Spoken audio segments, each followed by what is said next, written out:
আসসালামু আলাইকুম ওয়া রাহমাতুল্লাহি ওয়া বারাকাতুহু।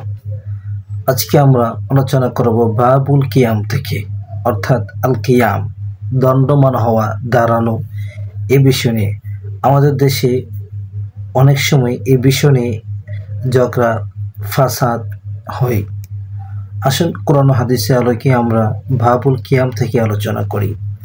প্রথমে বলবো কিয়াম শব্দটি, আল কিয়াম এই শব্দটি আরবি শব্দ। এর অর্থ হচ্ছে দাঁড়ানো, দণ্ডমান হওয়া, কিন্তু মৌলিক অর্থ হচ্ছে দাঁড়ানো, স্ট্যান্ডিং মানে দাঁড়ানো। কিয়াম 7 প্রকার। কিয়াম হচ্ছে 7 প্রকার। প্রথমে আমরা হাদিস থেকে বলি। নবী সাল্লাল্লাহু আলাইহি ওয়াসাল্লামের দরবারে নিকটে একজন সাহাবী, তিনি ওয়াকানা করিবান মিনহু ফাজাআ আলা হিমারিন, হিমার অর্থাৎ গাদার পিঠে করে। ফালাম্মা দানা মিনাল মসজিদ ক্বালা রাসূলুল্লাহ সাল্লাল্লাহু আলাইহি ওয়াসাল্লাম, অর্থাৎ নবী সাল্লাল্লাহু আলাইহি ওয়াসাল্লামের মসজিদে তিনি আসলেন। লিল আনসারি, নবীজি বললেন আনসারদের সাহাবীদেরকে বললেন যে কুমু ইলা সাইয়্যিদিকুম, হ্যাঁ আনসার সাহাবীরা, তোমরা তোমাদের নেতার সম্মানী নেতার উদ্দেশ্যে দাঁড়াও।